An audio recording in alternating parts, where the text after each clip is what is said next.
À la une de cette édition du journal, déjà interpellé puis incarcéré, Ferdinand Kambere, secrétaire permanent adjoint du PPRD, est de nouveau dans le viseur de la justice. L'opposant est attendu ce jeudi au parquet de grande instance de Gombe après qu'une convocation lui a été envoyée. À la une aussi en Ituri, les enfants, les premières victimes de l'activisme rebelle des groupes armés. Près de 80 écoles ont dû fermer suite à l'insécurité. On fait le point dans ce journal. Et dans le Sud Kivu, c'est ce jeudi qu'a lieu le deuxième tour des gouvernorales. Il y partage Jean-Jacques Porossi de la FDCA et Émile Soumaïli de l'UNC. Bonjour à tous et bienvenue dans ce journal. On va l'ouvrir en justice. D'abord, Ferdinand Kambere est attendu ce jeudi au parquet général de grande instance de Gombe. Un mandat de comparution a été adressé au secrétaire permanent adjoint du Parti du Peuple pour la Reconstruction et la Démocratie. Les motifs de la convocation de ce cadre du PPRD n'ont pas été indiqués dans le document. Mais pour rappel, Ferdinand Kambere avait été libéré le 30 mai 2022 après avoir passé 5 mois derrière les barreaux. Il n'en est donc pas à sa première affaire avec la justice congolaise en tant qu'opposant. Et plus de 80 écoles primaires et secondaires ne fonctionnent plus dans les territoires de Djougou, de Mambasa et d'Irumu depuis plusieurs jours maintenant en Ituri. Une situation due à l'insécurité qui persiste dans ce territoire confronté à l'activisme des groupes armés locaux et étrangers dont les terroristes islamistes d'alliés de Democratic Forces, ADF en sigle, a révélé dans la semaine la direction provinciale de l'EPST numéro 1. Les écoles qui ont déjà fermé ces portes sont notamment des écoles situées dans des endroits généralement contrôlés par les rebelles. On dénombre également plusieurs élèves et écoliers tués par les assaillants et les autres enlevés pour des activités de guerre. Cette situation n'épargne donc pas aussi les enseignants dont certains se retrouvent dans une situation de vulnérabilité la plus totale. En image, encore une fois, cette fois dans le Sud Kivu, le deuxième tour de l'élection de gouverneur se tient ce jeudi. Il va départager Jean-Jacques Porossi de la FDCA et Émile Soumaïli de l'UNC. Aucun candidat gouverneur n'avait atteint la majorité absolue, soit 50% des votants, plus une voix lors du premier tour. Les deux candidats arrivés en tête lors du premier tour ont obtenu respectivement 20 voix sur les 46 de suffrage pour Jean-Jacques Porossi de la FDC et 15 pour celui de l'UNC.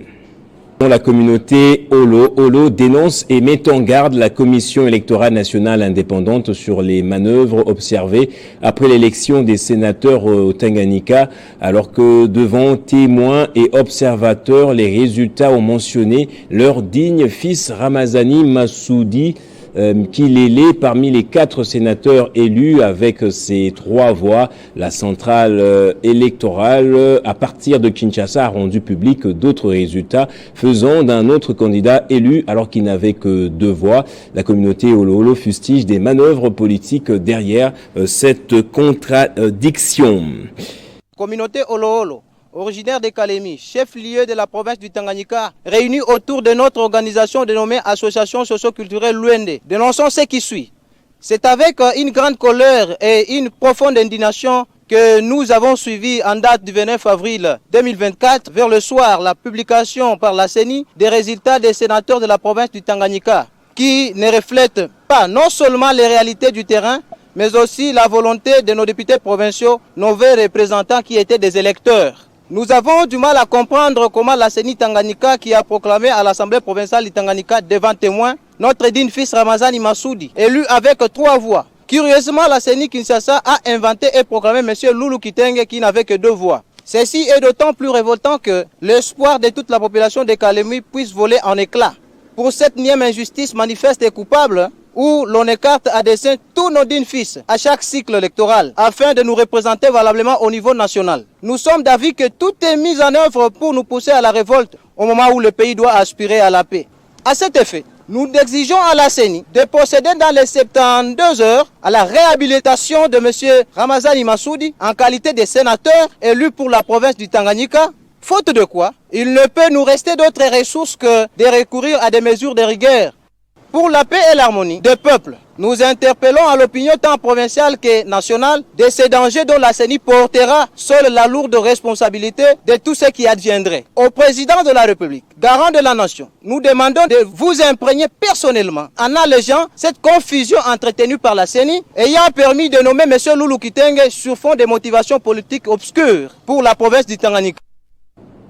Et à Kalemi à présent, la communauté Olo dénonce et met en garde la Commission électorale nationale indépendante sur les manœuvres observées après l'élection des sénateurs au Tanganyika, alors que devant témoins et observateurs, les résultats ont mentionné leur digne fils Ramazani Massoudi, qu'il est l'est parmi les 4 sénateurs élus avec ses 3 voix. La centrale électorale à partir de Kinshasa a rendu public d'autres résultats faisant d'un autre candidat élu alors qu'il n'avait que 2 voix.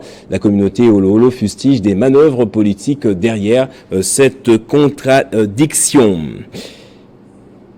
Et toujours dans la province du Tanganyika, les phénomènes extrêmes de changement climatique frappent de plein fouet Kalemi. La ville est toujours sous les eaux. Après les crues que connaît le lac, plusieurs habitants ont dû fuir leur maison suite à ces inondations. Les images sont surréalistes, comme vous le voyez. Ce sont des pirogues qui assurent désormais jusqu'à présent les déplacements des populations dans certaines artères. Les cris de détresse de cette population, c'est à suivre justement dans notre édition du journal de ce soir. L'ASBL Vision Fachi est à sa 3e année d'existence. Une cérémonie d'hommage a été organisée hier sur le site du mausolée d'Étienne Tshisekedi dans la commune de Kimbanseke. À cette occasion, les membres de cette structure sociopolitique ont, dans une déclaration, salué la mémoire du Sphinx de Limete et ont réitéré leur soutien au chef de l'État. À l'instar d'un pèlerinage, ce déplacement au lieu où repose Étienne Tshisekedi pour l'éternité est un témoignage de la reconnaissance exprimée à l'endroit de celui qui a incarné le combat politique pacifique. Minute de silence observée en mémoire de tous les militants pour la démocratie. L'heure est au décryptage des 3 années de dévouement, de sacrifice et d'engagement. En termes d'implantation, signalons qu'à ce jour, l'ASBL Vision Fachi se trouve sur toute l'étendue du territoire national, en dehors des frontières, notamment en Afrique du Sud, dans quelques pays de l'espace Schengen, aux États-Unis d'Amérique, au Canada, etc. Les multiples marches de soutien aux institutions de la République. Aussi, dans cette déclaration, le secrétaire général de cette structure sociopolitique a-t-il réitéré le soutien indéfectible de Vision Fachi à l'endroit du chef de l'État. Nous ne pouvons pas finir cette allocution sans dire un mot sur l'exercice démocratique auquel nous nous sommes exercés, à la suite duquel notre haute autorité politique de réforme, son Excellence Félix Tshisekedi, a été brillamment élu président de la République pour un second mandat. Dirigé par Jekobela Chilenge, président national, l'ASBL Vision Fachi a l'ambition d'apporter une nouvelle dynamique dans la gestion quotidienne de la chose publique, raison de son appel à une adhésion massive de la jeunesse congolaise. L'actualité en dehors de notre province et notre pays plutôt. Le bilan de l'effondrement d'une autoroute passe à 88 morts. 30 personnes ont également été blessées, a précisé un peu plus tôt le média d'État, précisant que leur vie n'est plus en danger. Ce drame survenu le 1er mai serait lié aux fortes pluies diluviennes qui ont récemment touché le pays. 48 morts, c'est le nouveau bilan officiel de l'effondrement d'une autoroute dans les suds de la Chine, un tronçon allant de la ville de Meizhou au comté des Dadou vers 2h10 mercredi. Plus forte que la normale, dans cette période de l'année, selon les experts chinois. 30 personnes ont également été blessées, mais leur vie n'est pas menacée. Selon les médias chinois, le président Xi Jinping a ordonné aux autorités de mettre les bouchées doubles dans les opérations de sauvetage et le traitement de blessés, a rapporté CCTV. Environ 500 personnes ont été dépêchés sur la place pour participer au secours. Les médias d'État ont qualifié l'effondrement de la route de catastrophe géologique naturelle, provoquée par l'impact de fortes pluies persistantes. Ces conditions augmentent les risques de ces mêmes types de catastrophes, a déclaré le bureau météorologique.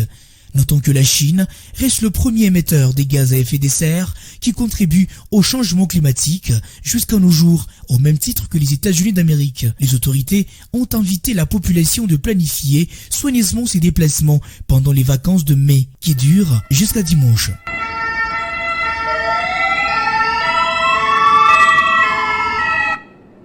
On va prendre le rappel des titres à présent. Déjà interpellé, puis incarcéré, Ferdinand Kambéré, secrétaire permanent adjoint du PPRD, est de nouveau dans le viseur de la justice. L'opposant est attendu ce jeudi au parquet des grandes instances de Gombe après qu'une convocation lui a été envoyée.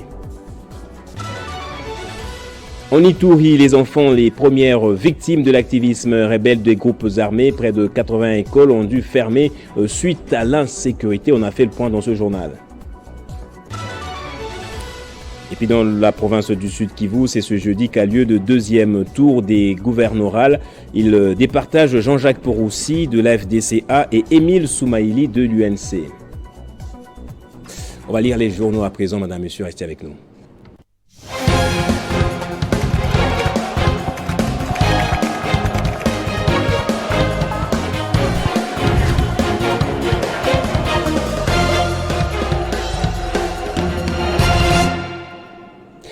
Nous allons lire les journaux ce jeudi avec Moïse Chamala que je vais rejoindre de l'autre côté du studio. Moïse Chamala, bonjour, bienvenue à vous. Bonjour Gaëtan Kouba-Bouranzi, merci et bonjour à tous ceux qui nous suivent de partout en RDC. D'abord, Félix Tshisekedi face à Emmanuel Macron. Félix Tshisekedi face à la diaspora congolaise. Les journaux continuent d'en parler. Tout justement, Gaëtan Kouba-Bouranzi, après un échange avec la presse, après un dîner, mais également hier, Félix Tshisekedi était face à la diaspora congolaise à Paris. À la une du média en ligne 7/7, il est écrit Tshisekedi sur une probable modification de la Constitution. Ne faites pas des mots un dictateur. Eh bien, Gaëtan, c'était lors d'un échange organisé avec les Congolais de la diaspora. C'est mercredi 1er mai. En France, Félix Tshisekedi a vite décliné la responsabilité de porter l'initiative d'une probable modification de la Constitution telle que proposée en chorale par son auditoire du jour. Le chef de l'État, qui ne veut pas se voir coller les qualificatifs des dictateurs, estime que cette initiative doit être au préalable autorisée par les parlements. Il dit, je cite, changer la Constitution ne relève pas de mon ressort. Il y a une procédure pour la modifier. Il faut aussi que le peuple, à travers ses représentants, autorise cela.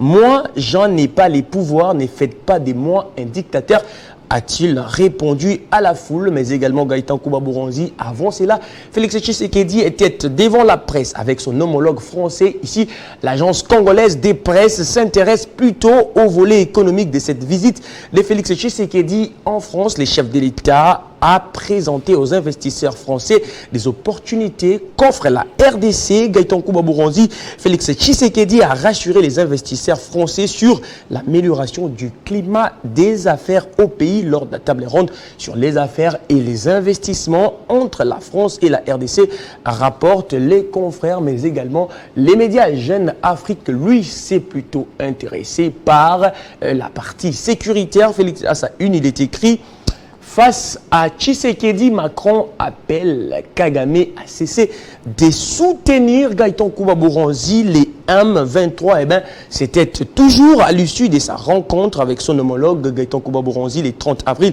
Le président français a pour la première fois appelé Paul Kagame à retirer ses troupes de la RDC où Kigali est accusé de soutenir les rebelles du M23. Il a aussi encouragé Félix Tshisekedi à agir contre les FDLR.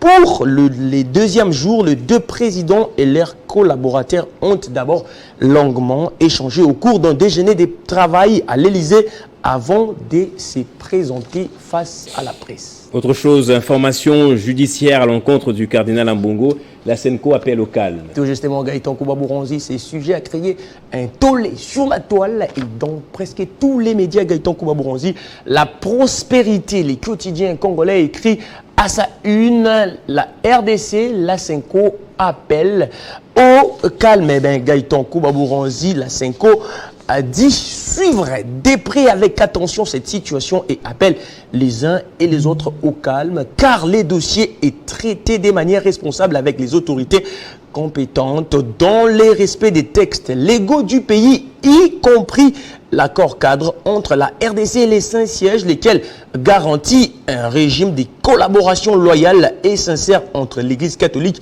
et l'État au service du peuple congolais, lit-on dans un communiqué de presse relatif à la lettre du procureur général près la Cour de cassation au procureur général près la Cour d'appel de Kinshasa, Matete, Gaëtan Kouba-Bouranzi. Ces sujets est également abordé par le média en ligne radio Okapi.cd qui écrit demande d'ouverture d'une information judiciaire contre les cardinals Ambongo.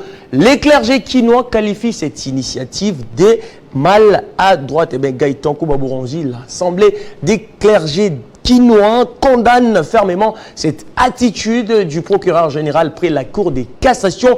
Firmin Vondé, dans un message aux fidèles catholiques de Kinshasa, aux hommes et femmes de bonne volonté, publié ce mercredi 1er mai, la Séquine s'est dit convaincu de la rectitude des différentes interventions du cardinal Fridolin Ambongo sur la situation socio-politique du pays. Cette structure dénonce et condamne la démarche du procureur général près la Cour de cassation qui accuse l'archevêque de Kinshasa des comportements séditieux entraînant des faits d'infraction. On va terminer par ici. En Ituri, 80 écoles ferment leurs portes à cause de l'activisme des groupes armés. Tout justement, 80, c'est trop, mais à cause de cette insécurité grandissante dans l'Ituri. À la une du média Politico.cd, il est écrit « Ituri, plus de 80 écoles contraintes de fermer ses portes à cause de l'activisme des groupes armés ». Eh bien, Gaëtan Kouba-Bouranzi, on parle de plus de 80 écoles primaires et secondaires qui ne fonctionnent plus dans les territoires des Djougou, des Mambasa et des Roumou depuis plusieurs jours dans cette partie de la province de l'Ituri. Cette situation est due à l'insécurité qui persiste dans ces territoires confrontés par l'activisme des groupes armés locaux et étrangers dont les DDF a révélé ce 30 avril Jean-Jacques Masumbuko, directeur provincial de l'EPST1 à l'occasion de la journée nationale de l'enseignement. Merci Moïse Tchamala pour cette lecture transversale des sites et journaux parus ce jeudi. C'est moi qui vous remercie, Gaëtan Kouba-Bouranzi. C'est par ici donc que va se refermer ce journal. Merci à vous également, madame, messieurs, de l'avoir suivi. Très bon après-midi chez vous. On se retrouve à 16h pour décrypter l'actualité dans votre magazine de débat version croisée.